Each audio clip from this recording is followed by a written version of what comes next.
நீ இந்த வேலைக்கு வந்தது எதுக்குன்னா சந்தோஷமா வாழ்றதுக்கு தான். 8 மணி நேரம் உழைப்பு, 8 மணி நேரம் ஓய்வு, 8 மணி நேரம் உறக்கங்கிறது உங்களுக்கு தெரியணுங்கிறது தான். ஆனா உனக்கே தெரியாம நீ அடிமையா ஆகிக்கிட்டே இருக்க. கிளைகள்ல 5 மணிக்கு மேலேயும் டிரான்சாக்ஷன் நடக்கக்கூடிய கிளைகள் பல கிளைகள் இருக்கு.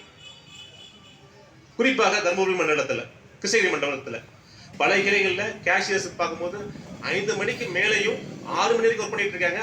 ஒரு 30 கஸ்டமருக்கு அந்த லான்குள்ள இருக்காங்க, ஜொல்லோன்னு போடப்பட்டு இருக்கு.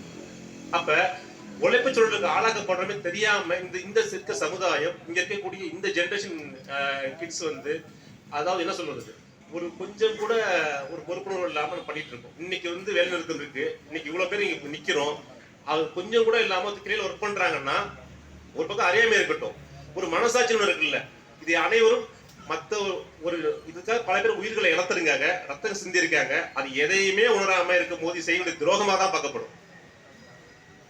இந்த நிலைமை மாறணும் தொடரலையே. இது வந்து நம்ம பேசலாம் தாக்கல அவன் உணரணுங்கிறதா இந்த நோக்கமே கூட. இது என்னன்னா, ஒரு இடத்துல நிற்கும் போது சிங்கம் சாப்பிட்டுட்டு போகும், செதற விட்டுருக்கும் இந்த விஷயங்கள்ல. அதெல்லாம் வந்து ஹைனாக்கள் வந்து சாப்பிடும்.